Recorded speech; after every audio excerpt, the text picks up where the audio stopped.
related to the health department. She's just been so wonderful for us. Hi, Dr. Solis. Hey, thanks, Dr. Vora. Nice to meet you, Julio and Claudia. And I see Claudia is another Solis, so that's great to see. I know. That's great. Small world. Yeah. Fantastic. There's actually, I think I saw that in Michigan, the state health officer's last name is Vora, something like that. And it's spelled like mine. So I was just like, oh my gosh. You don't see that too often. I know. And Dr. Zweifler goes there because his family's there. So he's probably like, I can't get away from these Voras. They're everywhere, you know? It's so funny. All right, great. People are jumping on. So welcome, everybody. We're going to let everybody in and then get started. Hi, Mary Lisa.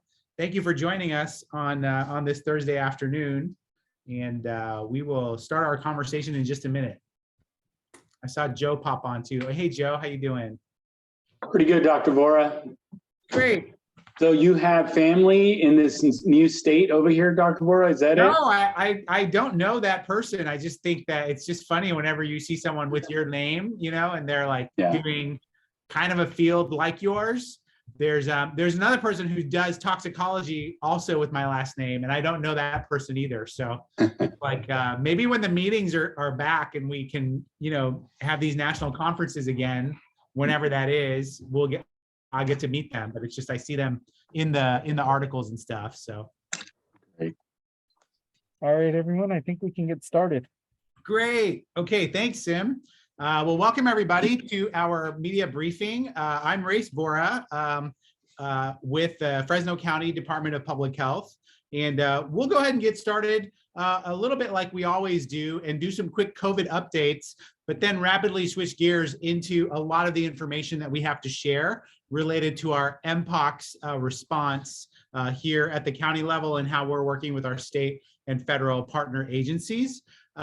So in terms of COVID, the case numbers today are confirmed at 267,367, with the total number of fatalities at 2,818.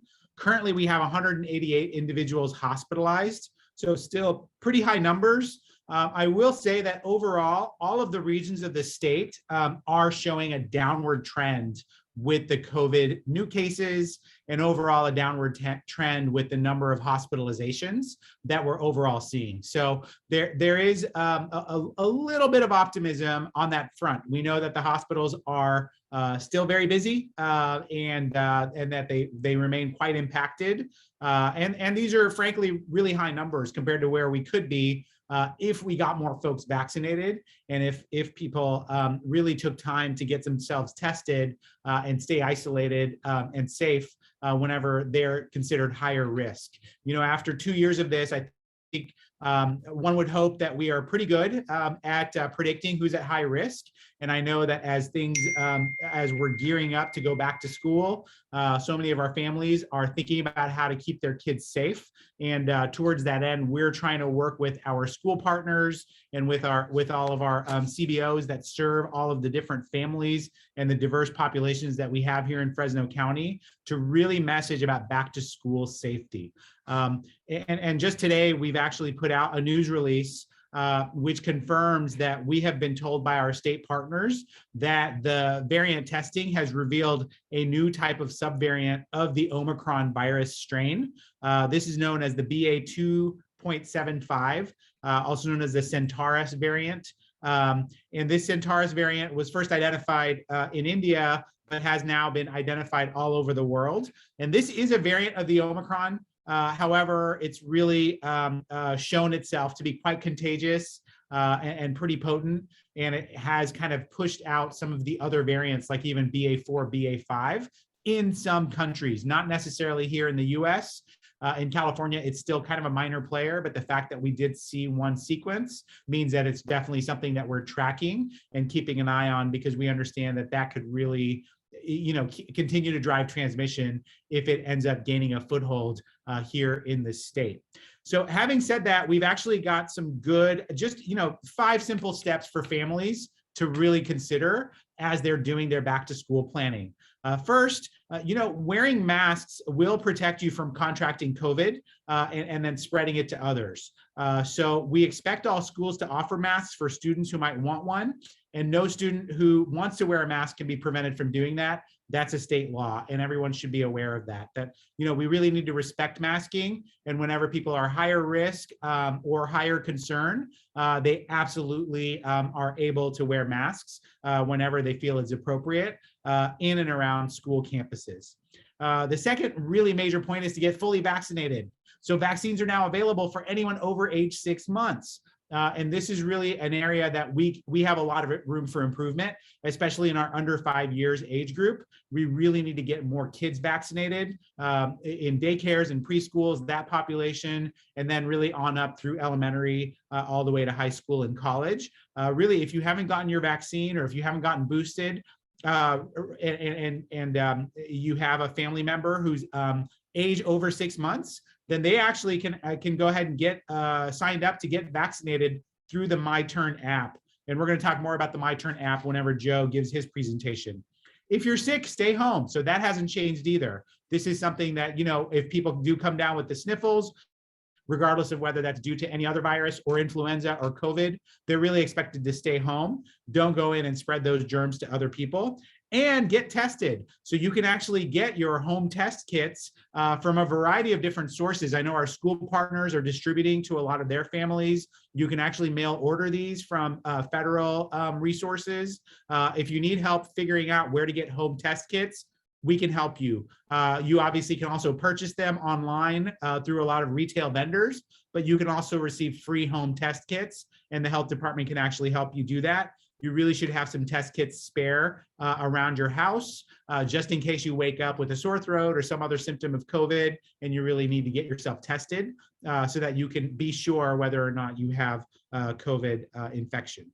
Remember, outdoors is safer. I know that it seems a little bit pointless and cruel to say that whenever it's so hot, but it will cool down in the fall. And when it cools down in the fall, we really need to take advantage of doing as much as we can outdoors, because that's going to keep us all safer, especially in the fall season, which is when we know as temperatures change, germs can really take advantage and viruses like to spread during that time. And so remember, outdoors is safer. Please plan your activities as much as you can, as much as the weather allows, outdoors with whatever activities you have going on. And last but not least, make a commitment to get good information. We know this information will change. Although we're seeing downward trends right now, that could reverse, and we will need to message about that. And we know that there's good information and bad information that's available just at the touch of your screen. And we really want everyone to commit to getting good information this year. There's frankly just a lot of pseudoscience still circulating about COVID, even though we've made so many advances about what we know and how we can beat this virus back, and the treatments and vaccines that are available. I really hope everyone can just make that solid commitment to the science that has come so far to protect so many people, and just make sure that you get good information this school year whenever it comes to COVID. So I know that was a little bit deeper dive than I intended at first, just talking about COVID, because we have so much else to talk about, but I just really feel like these are just good common sense principles that are going to keep our families safe as everyone gets ready to go back to school. Our hospitals, like I said, remain really busy. However, our EMS division has worked with our pre-hospital partners to lift that assess and refer policy. So that's no longer in place here in Fresno County. That was lifted a few days ago. That's really all of the updates that I have about COVID. We know that there's a lot of news at the national and international level about newer types of vaccines, newer booster regimens, and many other treatment updates that are in the works related to COVID. And we will certainly touch on those. There's really nothing, I think, locally new that we need to go over when it comes to those topics, but we're always happy to take questions from our media partners if you have them related to COVID. And I'm sure Joe will have more information to share related to COVID. There's obviously a ton of information on our COVID-19 data hub that you can actually access with our websites. So please continue to communicate with us if you have any questions related to COVID. But right now, these are the extent of the remarks that I'm going to make related to the COVID pandemic. Now we're going to switch gears a little bit and talk about monkeypox. That name itself was really designated in 1958, and it's becoming increasingly problematic and controversial. But please forgive me because I am probably going to use that term for the remainder of this hour. And whenever we get an official word that the term has been changed to something else, either by the WHO or by the CDPH, we will start using the new term. But for now, just for practical purposes and clarity, I will continue to refer to it as monkeypox and monkeypox virus. And more importantly, we actually have a lot of good information to share with everyone about what's going on in our county and some of the responses that we're planning to help keep people safe and to protect them with both vaccines and antivirals. I'm going to hand it over to Joe, but I'll leave everyone with I think the main statistic that everyone wants to know, which is what is the total case count here in Fresno County as of this afternoon. And my team is confirming that we actually have 13 cases of monkeypox infection here in Fresno County residents, and that's as of this afternoon. We know, and we're constantly checking the trends statewide and nationwide, so we know that that number will continue to climb, but right now that number is at 13. So with that, we've got Joe Prado here. He's actually going to introduce some very special guests from the Fresno Economic Opportunities Commission. Go ahead, Joe, with your update. Thank you. Thank you, Dr. Worrell. Good afternoon, everyone. So I just wanted to spend a little time to talk about monkeypox vaccine.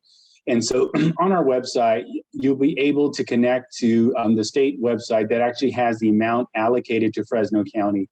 And that number right now is 730 doses have been allocated to Fresno County. And right next to that, you'll see a column that reads distributed, and that's at 710 doses. Distributed does not mean administered to patients. Distributed means that the state of California has actually mailed that out to Fresno County. So that's what that number represents. We did receive some questions this week about what distributed actually means. So I just want to provide that definition on what that is. Overall, in Fresno County, as of this morning, 207 monkeypox doses have been administered. So that's actually going to patients. So I really want to thank and appreciate our medical providers that have assisted us with that and really being able to support our community in this way. Also, with vaccine doses, another significant change that we received direction from California Department of Public Health is recommending reducing the dose. And so one vial used to be one dose for one individual. One vial now is 5 doses for 5 separate individuals. And so that is, there's a difference in how to apply that. The one dose is applied subcutaneous, and to do the 5 doses, it's an intradermal. So that's kind of like a skin test. That is a skin test. So pretty much it's the practitioner utilizes a thinner needle. They place it right underneath the skin. And so it's a reduced amount of volume of the vaccine. And that now will start changing the numbers. So when you start looking at the vaccine doses right now, I'm sure the state they are coordinating with the CDC on how they order doses and what that's going to look like. So look for our website, look to the state website. We're probably going to be transitioning our language a little different now from vials possibly because that lower dose, if there are some medical indications, somebody will receive the regular subcutaneous dose. So there's going to be some individuals who cannot receive the intradermal vaccine. So we are going to be communicating with our providers, let them know of this latest recommendation, and with their existing supplies to be able to extend that out to for a vial to utilize them for 5 doses per vial. As we evaluate this new direction from the state, we are going to be evaluating our medical criteria for the high-risk population, and our physician team here at the health department will be working and will be making any necessary adjustments and then letting our medical providers know. So that is something that we are definitely going to be working on here quickly and get that information out, not only to our medical providers, but to our community overall. And so what do we have? I think previously I reported on the week of August 22nd, we were planning to have a larger scale type of monkeypox clinic. That is in the works right now. We will be taking an agenda item to our Board of Supervisors for a contract with one of our medical providers to be able to expand that out. And so our hopes is the board will approve on Tuesday, our medical provider, we've been in communication with them. They will be ready to go on Wednesday of next week, and that will be definitely an expanded type of vaccine clinic for anybody who meets that particular criteria. So I wanted to bring you up to speed on that. Also with MyTurn. So on MyTurn, it's not required for our medical providers to be in MyTurn. And so if you look on our website, we have 5 medical providers who are advertising to the public that they can be seen at their clinic. And so those medical providers, you can contact them directly if you meet the current criteria and make arrangements for vaccination. MyTurn, previously with COVID, it was mandatory. And so that's the big difference. We were used to seeing everything on MyTurn and every provider was there. That's not the case with monkeypox at this time. So that is at the discretion of the medical provider at this time here. So we have medical providers that are submitting applications to the state to be able to handle monkeypox vaccine. We are working with them to get that approval, make sure they have all the assets, all the chain control, all the monitoring, the refrigerators are all in place.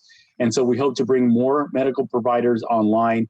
But for now, those are our medical providers that we have. And I just want to kind of segue right into a key partner for us with the Fresno Economic Opportunities Commission. They've been a great partner during the COVID response. We worked with them. They also have the African American Coalition under their wing, and we all know what a great resource that has been to our community. And once again, Fresno ESE has stepped up during this response with the monkeypox vaccine. And today we're going to hear a little bit from Julio Romero from Fresno EOC, and he can tell us a little bit about how they've been responding to the monkeypox vaccine requirement. Hi, Joe. Thank you very much. Hi, everyone. My name is Julio Romero. I'm the Assistant Director with Fresno EOC Health Services. And I want to talk about our upcoming monkeypox vaccine clinics that we are going to have available in Fresno County. But before I get started, I just want to give a huge acknowledgement to Fresno County Department of Public Health for the work that they've been doing. They've been keeping an eye on the spread and progression of monkeypox ever since the very first confirmed case in the United States. So their continued efforts have really led to this partnership for the vaccine clinics. Fresno EOC and Fresno County Department of Public Health are excited to announce that we will be opening multiple monkeypox vaccine clinics in the next couple of days. As of today, the Fresno EOC Community Health Center, which is located on Tulare and R Street, we've already administered over 60 monkeypox vaccines, and we're really looking at expanding our efforts and availability for the residents of Fresno County. Vaccine clinics will start to become available in the following days. Sites will include the LGBTQ Resource Center, which is located on the Fulton Mall. We also have the Local Conservation Corps, which is located in West Fresno, and the African American Coalition. The days and times are going to vary for each location, but we are making sure that we're going to be available throughout the week at various hours just to try to accommodate as many people as possible. But we are asking people to follow the eligibility guidelines, which are available on the Fresno County Department of Public Health website, because the clinics will also be trained to screen any of the people that are requesting vaccines to determine if they will fall under, say, Tier 1 or Tier 2. We encourage anyone who's interested in the vaccine to call, make an appointment, and more information will become available soon on the website. And our clinics will also be available to answer any questions for anyone who may have any concerns related to the monkeypox. Great, Julio, thank you so much. Julio, can you speak a little bit about the outreach your organization has been doing out to our LGBTQ plus community?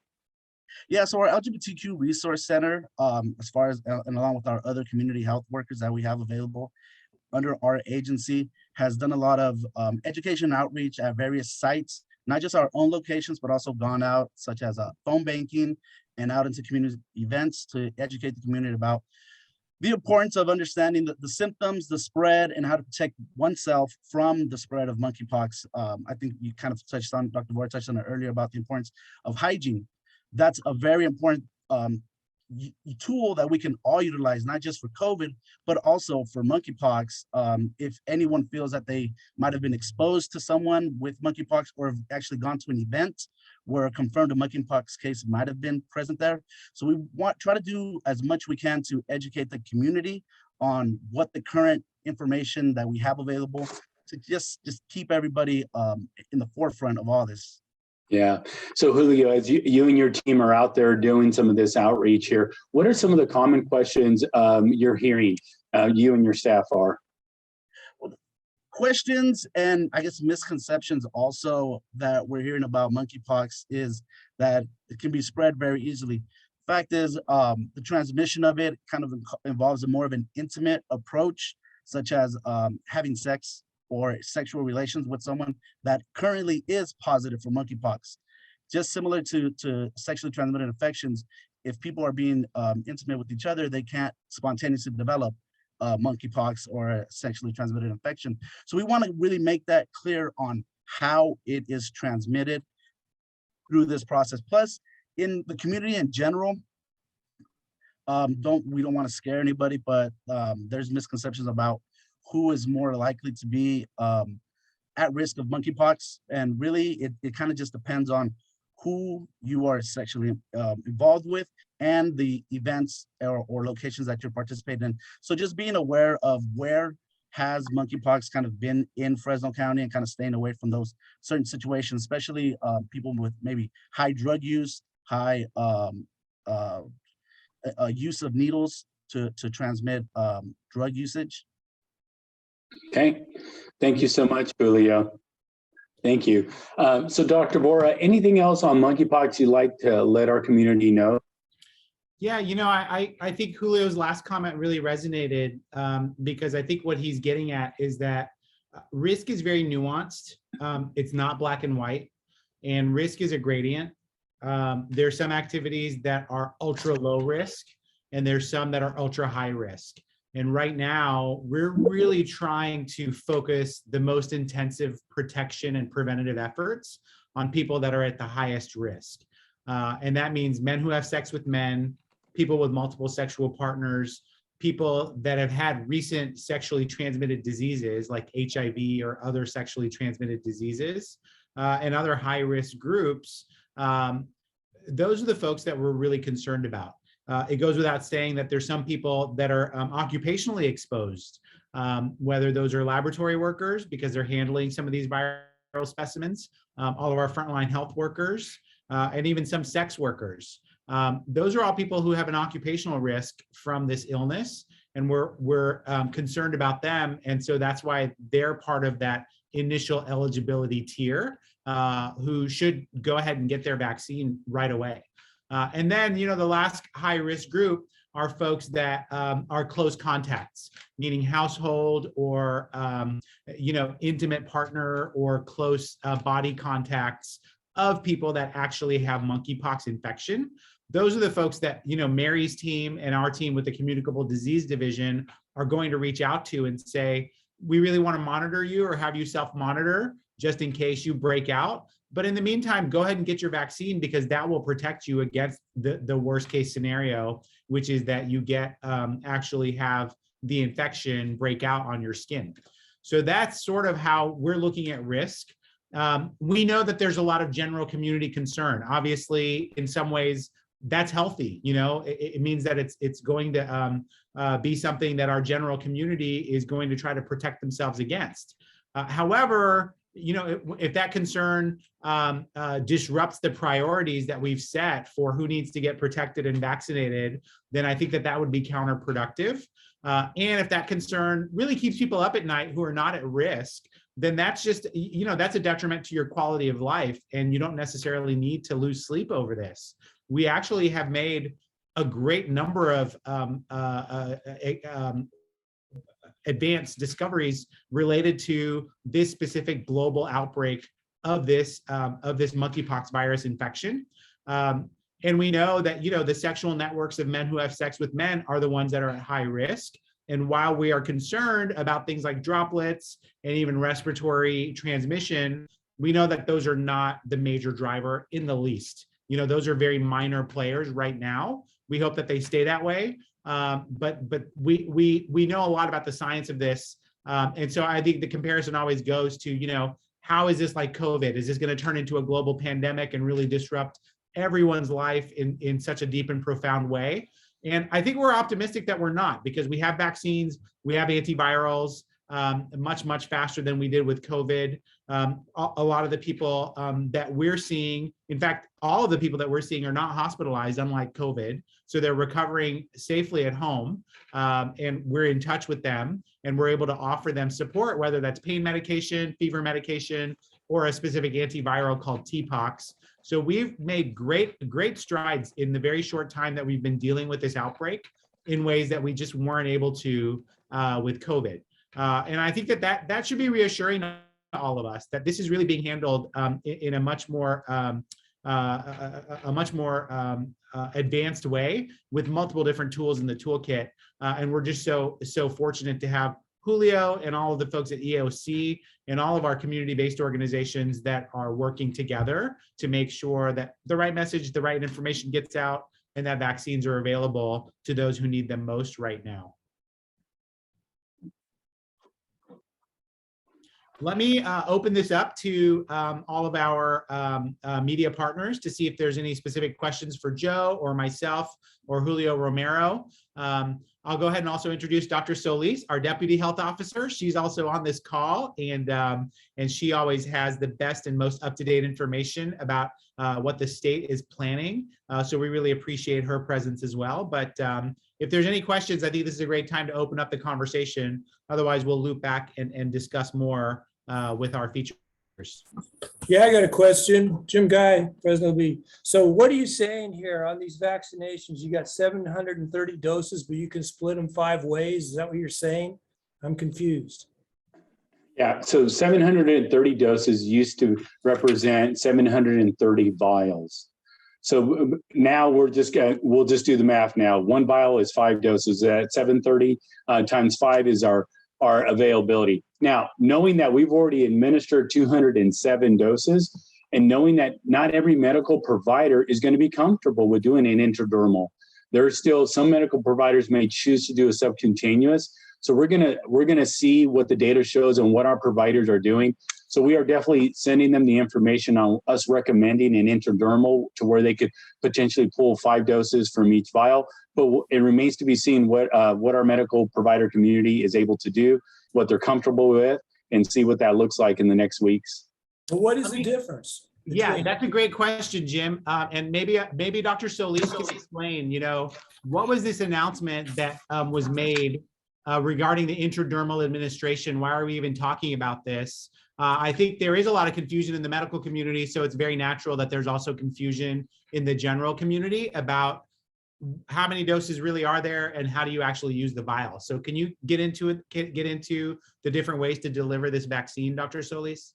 Sure. So the FDA a few days ago issued an emergency use authorization for this other way of administering the vaccine. And as Joe was saying, initially providers were administering the vaccine subcutaneous, which means below the layers of the skin. And so with this new approach, the reasoning behind that was we wanted to increase access to this vaccine because right now the supply was not meeting the demand for like the high-risk individuals. And so usually, as Joe was saying, with 1 vial, it would be 1 person. So it was like 0.5 milliliters. But with this new approach, you need less amount. So 0.1 milliliters, meaning 1/5 the dose. So with 1 vial, now you can vaccinate 5 people. And so you can increase access faster. And the studies have showed that in terms of effectiveness, comparing intradermal with subcutaneous are actually very similar. And so for any individual who's approaching a clinic site, if they're getting intradermal, we want them to know that it's similarly in terms of effectiveness with the subcutaneous. And so we've been advising our providers, if their team is trained to do intradermal, to do so. That way they can increase access of this vaccine. And if they don't know, we're also offering training. The state health department is also helping us, providing resources, because we want more providers to feel comfortable. And it's very similar to testing for tuberculosis, the skin test. So some of our providers already have been doing it, so it's not a big transition for them. But that was the reasoning behind that, to increase access. And again, the effectiveness between both methods are very similar. Okay, so I'm getting a shot one way and one the other. Explain the difference.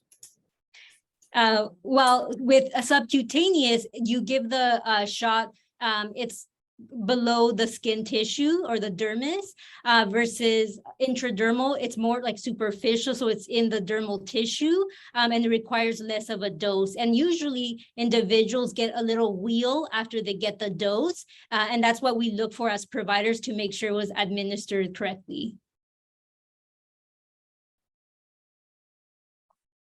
Did I answer your question, Jim? I think so, yeah. There's kind of like pros and cons. I think the intradermal technique allows you to stretch your vaccine supply so that for every vial, you actually get 4 or 5 doses out of that vial, which is good, but it's more time consuming and it requires a greater level of skill, just because you have to get it exactly in that skin layer, which is very thin, and not any deeper. With the subcutaneous, you only get 1 dose per vial, so you're not able to stretch it out as much. However, it's much easier to do and probably quicker to do. So you remember that some of our vaccinating partners were able to offer like drive-through clinics for COVID vaccine, where you could just stay in your car, get your shot in your car and drive away. This is probably not going to be something that's possible if they're choosing to do the intradermal technique, because you really have to be still, it has to be a stable surface to work on. It really just requires a little bit higher level of skill. So it's going to be a little bit slower, and we understand that. Right now, everyone's playing it by ear all over the state and all over the country. There's a lot of, I think, learning going on to where we're trying to train up all of our vaccinating providers to provide the most doses that they safely can, but also to provide the most doses that they effectively can. Because if they don't get it right, then that vaccine may not take. Then basically you've got to have the patient come back for a second shot later on. It is a 2-dose vaccine, so that's probably not the best choice of words, but for a first dose later on, if the intradermal technique didn't work. So that's the issue, Jim, is, there's never an easy answer with any of this, but there are options, and we want people to choose the best option for themselves whenever they're training their staff about how to deliver these doses.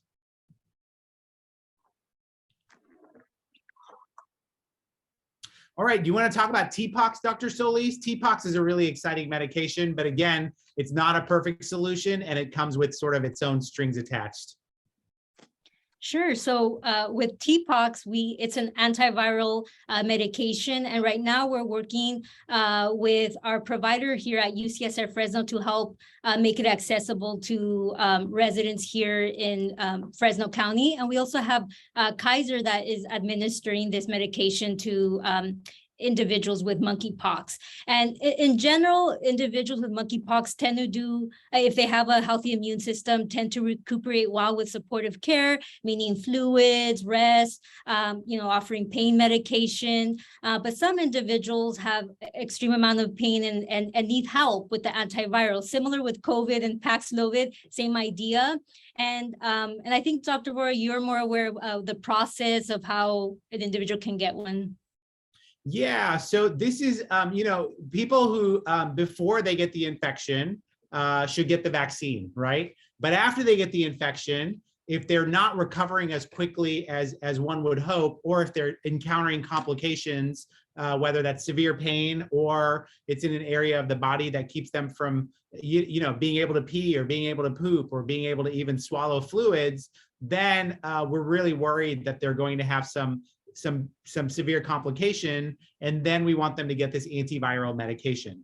It requires a lot of paperwork just because it's not formally approved for monkeypox. It has been FDA approved for smallpox, which is a disease that fortunately no longer exists. However, it hasn't quite gotten that same stamp of approval from the FDA and the CDC. So we do require that it has to be restricted, kind of monitored very carefully. A lot of paperwork has to be filled out for every single patient that gets this, so that the federal authorities can track its effectiveness in the support of hopefully later approving it officially. They just don't have enough data to do that. So they really want every provider that's giving TPOXX to really report back about how well these patients are doing. It's the slow grind of scientific advancement. It just requires us to really look very carefully at each single case, which is why you can't just go to a local pharmacy and pick this up.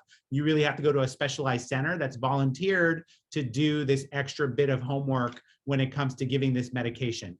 Having said that, we're very fortunate because we have two amazing teams here in the county. If you're a Kaiser member, you can follow up at the Kaiser Hospital, and they basically have been giving TPOXX to some of their patients. If you're not a Kaiser member, you can find the UCSF Fresno team, and they will work with your doctor after you've been diagnosed with monkeypox. And if you qualify to get this antiviral, they will expend every effort to try to get you this antiviral so that you can have a quicker, faster recovery from your infection. They've already given out some doses to patients. I was able to actually see and help with caring for one of the patients last week alongside the UCSF Fresno ID team. So I was able to see firsthand how the process works. Although it's a little clunky and requires a little bit extra steps on the part of the medical community, what the patients need to know and what the families need to know is that this is available, and this is the same medication that's available in bigger cities all over the country. And this is something that, is something that we really want to give to patients if they do have those extra complications or higher risk, because we feel like this is the right step to take in terms of getting them better. So that's called TPOXX. The other long name for it is tecovirimat, and we do have some information about how to access that. It's mostly for our medical community to access, but obviously if patients with monkeypox are curious about how they themselves can get this TPOXX, we certainly want to be in touch with them. Our communicable disease team can give them all the information that they need and have them follow up with the UCSF Fresno infectious disease team so that they can access that medication.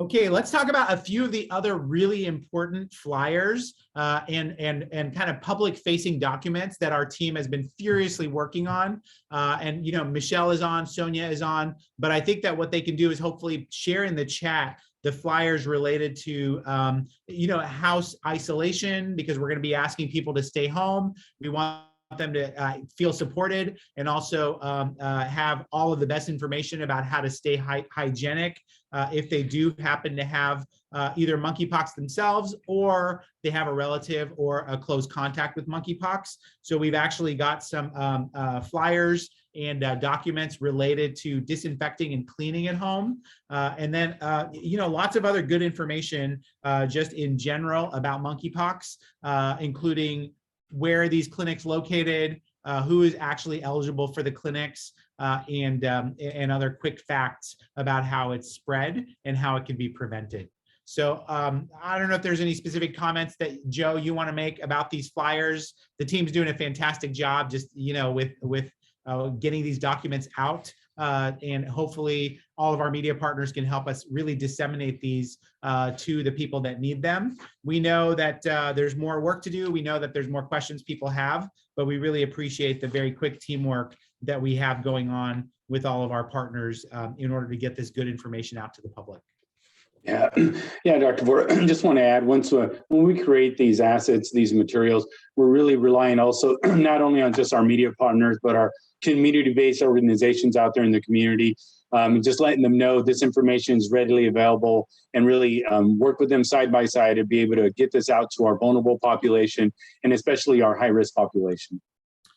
I understand that we're planning a town hall, really targeting the LGBTQ community, because we know that they're, at considerably higher risk depending on what their recent activities are, and also they have a lot of special needs. And so I'm so glad that we're planning that town hall. Can you talk a little bit more about when that's going to be and exactly how people can get more information about that?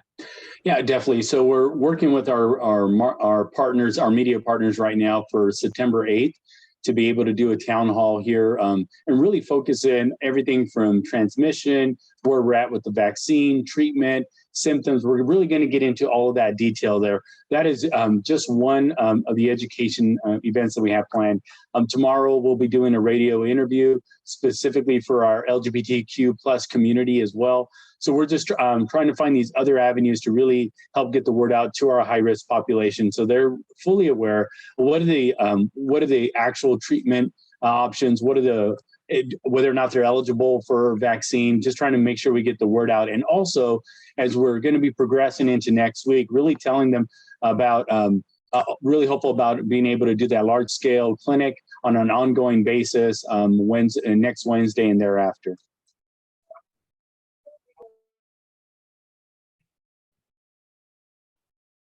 Great, thank you so much. More information, but hopefully people can kind of bookmark September 8th as the date for a town hall that we look forward to helping to organize and answer our community's questions.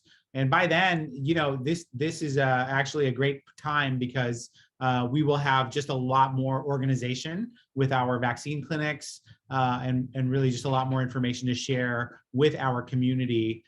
So I think that will be a great venue and event for us to work on organizing.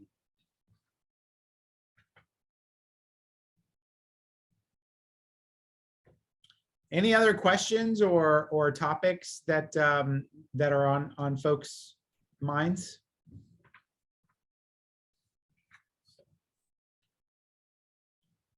Just going to look through and see what other questions people might have that we haven't answered yet. So, Dr. Guerra, there was a question through Facebook about West Nile cases. We have 8 confirmed cases in Fresno County for West Nile. That was a question we received through Facebook. Yeah, so this is something that we are tracking. It's not just COVID and monkeypox. There's actually a number of other infections that we're tracking, whether that's at the nationwide level and just seeing some of the trends that are really causing a stir. For example, polio in New York City to more close to home, West Nile virus, which we know is a seasonal affliction. It does affect people every season here in Fresno County and in Central California. This is a mosquito-borne disease, and summertime is really the time that people come down with West Nile. It really is an affliction that affects those who are fragile in terms of their either their constitution because of medical problems or because of age. So it's really the elderly and the very young people who come down with severe West Nile infection that can actually come down with like brain symptoms, encephalitis, meningitis, et cetera. And then unfortunately, it can even lead to fatality. And so those are the folks that we are concerned about. From my understanding, and you can correct me, Joe, I think that we have confirmed 1 fatality from West Nile virus here in Fresno County.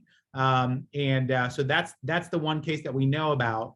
But it's really something that our medical community is aware of. And whenever someone comes in with a severe presentation of meningitis or brain infection, they do check for the spinal fluid if it has a signal of having a viral infection, and then West Nile infection. So that is something that gets done. It probably doesn't bubble up to the public consciousness unless there is a severe outcome like a death, but it is something that's regularly checked in every one of our medical facilities. So it's just something that we keep tabs on all the time. On the other hand, our environmental partners, like for example, the Mosquito Abatement District, they're always checking for West Nile and the mosquitoes. Now, if you think it's hard to do a spinal tap on a human being, imagine doing it on a mosquito. No, I'm just kidding. They obviously have other ways to check for West Nile in the mosquitoes, and so they keep us apprised about whenever they find evidence that West Nile is circulating, which has already happened. I mean, we've already put out a press release. I think it was several months now that we found West Nile in the mosquitoes this year, but that's not at all surprising. We find that every year. And that's just another reminder to our medical community and to our general public that, be mindful of the mosquitoes out there. In my own neighborhood, we've been having a great summer, but this last week they really just kind of came out of the woodwork. So, different neighborhoods have different experiences, and we understand that. But we know the mosquitoes are still biting. They probably will continue to do that for a few more weeks at least. And so we just need people to be mindful that if they do come down with severe symptoms, go get checked out at a local emergency department or with your primary care doctor and see if you need to be tested for West Nile. Yeah, Dr. Vora, I really appreciate another partner, like you mentioned, our Fresno mosquito abatement districts. They're just significant partners. Not only do they do they do surveillance, but they coordinate with us. And so whenever we see any positive patients in Fresno County, we let them know the general vicinity of the area, and they do some additional surveillance and potential spraying in that area to really try to mitigate any additional infections. So that's just another demonstration of how public health, it's not just our department, it's all the relationships and the collaboration that we do out with our partners out there, and just really appreciate that dynamic relationship that we have here in Fresno County with all of our mosquito abatement districts. Thank you, Joe. Another viral infection that probably deserves mention is influenza. So flu is kind of interesting. We really had a good handle on when flu season happens before this pandemic. And in some ways, the pandemic really disrupted our understanding of flu because to some extent, a lot of the protective measures that we put into place really drove down flu numbers. And it was a real victory that perhaps was underappreciated. But because of the masks, because of all of the other layers of protection, social distancing, staying home if you're sick, et cetera, we really were able to have a real victory lap with influenza for several years. We don't know what this winter will bring, but it's important to stay mindful that influenza could come back if we don't readopt those protective measures and really keep people home if they're sick, get them tested as soon as they become symptomatic, and get them vaccinated, not just for COVID, but also for influenza. And so the question comes up, like, when is that going to happen? When will we start recommending influenza vaccine? From my understanding, it's still going to be the same time frame, which is really starting this fall, maybe as early as September, depending on where you get your flu shot. I know pharmacies and skilled nursing facilities get them rather early, while primary care doctors and the health department, for that matter, get their influenza vaccinations ready to go in like the late September, early October timeframe. And then we really consider November to be influenza season. So we want people to be immune well before November 1st comes around. And I think that that's really still the timeframe that we're going to stick to. Although, like I said, the flu pattern has not been exactly the same as it was before COVID. We're still going to assume that influenza will be circulating this fall, and we will be prepared to do influenza clinics and recommend that everyone get their flu shot. I think that age group is also over age 6 months. Everyone is eligible to get their flu shot, and it will be required for our healthcare professionals the way that it has been in the past. So keep tabs. Thanks to Brittany for asking that question about the flu. It's going to look a lot like the flu vaccine campaigns in the past, where we will send out reminders, we'll send out notices to hospitals and the medical community that it's time to get their required flu vaccinations. And for everyone else, while it's not required, it is very, very highly recommended. And we will message that as soon as we learn about exactly when the flu vaccines will be coming into the county and available at pharmacies and other clinical sites.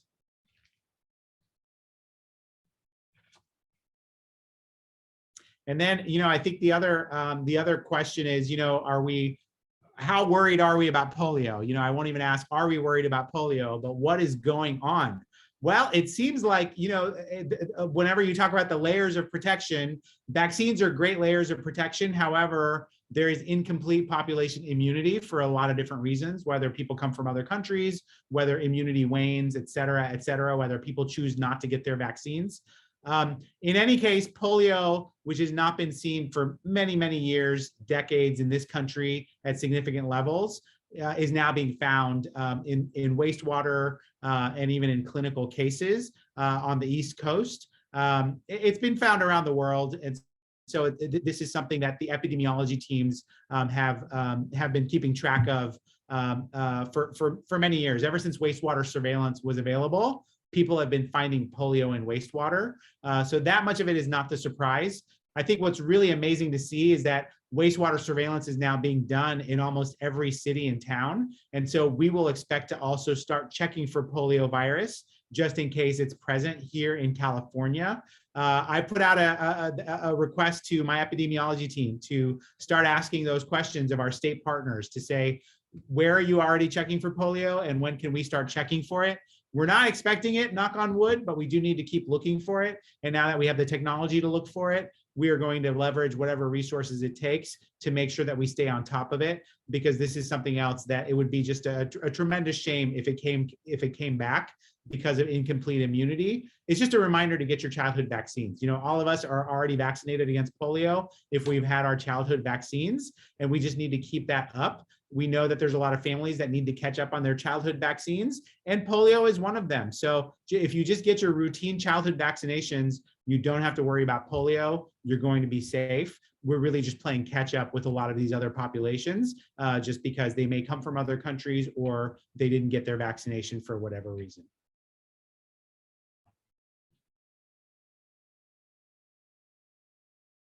Great. I just, I feel like I'm doing an infectious disease fellowship week after week with these calls. So I really appreciate everyone learning alongside with me. But I really, truly appreciate our team, Dr. Solis, Dr. Al Sagbini, Dr. Zweifler, and really all of the great people that we have on staff here. All of our partners, the EOC, Julio, Claudia, and really all the folks that are teaching us about the needs of our community and the populations that we serve. We certainly appreciate it. Keep those questions coming, keep those requests coming, whatever we can do to help push out brochures and flyers and information for people who need to see them. We'll continue to do, and we'll continue to update our community as new information comes in. I'm sure next week will be another big, busy week where we will have a lot more planning and response to share. So be on the lookout for that. Until then, hopefully everybody will get to stay cool and really try to enjoy the rest of their summer before school kicks in. So get your school supplies, get your lanterns lit at the Toro Nagashi Festival, which is going on at the Shinzen Garden in Woodward Park on Saturday evening. Get your naloxone. So naloxone is now available at many different sites within the county, including my home hospital of Community Regional Medical Center. So thank you to CRMC. Naloxone is super important for our community to know about. This is a way to reverse opioid overdoses. I was able to train just a group of nurses this morning about how to give naloxone to our community. So thank you so much to CRMC for being such proud partners of that program. But it's something that we need more people to know about, especially as school comes back into session. We know that this is a time when our teenagers really need to be cognizant of the drug risks out there, and our schools need to be aware about how to get naloxone on the campus just in case it's needed.